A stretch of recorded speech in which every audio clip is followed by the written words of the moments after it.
North Korea has returned the possible remains of 55 American troops killed during the Korean War. A U.S. military transport plane carrying the remains landed overnight at an air base in South Korea. Dozens of U.S. service members greeted the plane on its arrival. Last night, President Trump tweeted, "After so many years, this will be a great moment for so many families. Thank you to Kim Jong-un." David Martin is at the Pentagon this morning. David, good morning. Good morning. This would be the first time in more than a decade remains of American servicemen have been returned from North Korea. And it comes 65 years to the day after the end of combat in the Korean War.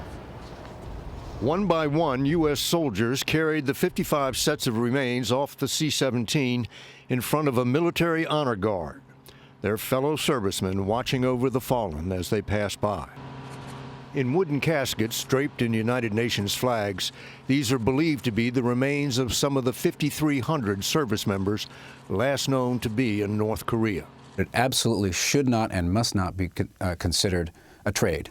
Retired Admiral James Winnefeld says North Korea sees this act as a tool to make headway in negotiations with the United States. It's clear that if the North Koreans are doing this as a goodwill measure, that they are serious, because they would not give up a bargaining chip as they view it, not as we should view it, if they didn't think there was the potential for progress. I call it the wound that never heals.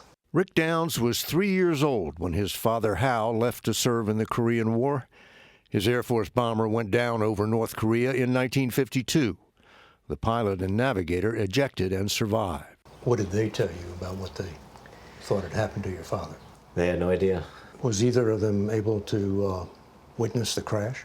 The navigator said the plane went down finally crashed over a hill, and he heard the ammunition going off. That's all. That's all we know. Now he is becoming more hopeful, this time with a promise by Kim Jong-un to President Trump during their June summit to return remains from the war. You have to really watch your heart here, because this all could just fizzle. This could be nothing. It could be everything. The remains will now undergo preliminary testing in South Korea. Next week, they will be flown to Hawaii, where they will be back on American soil after 65 years, and where forensic scientists will attempt to identify the remains and return them to their families. Norah? Very important for those families. David, thank you.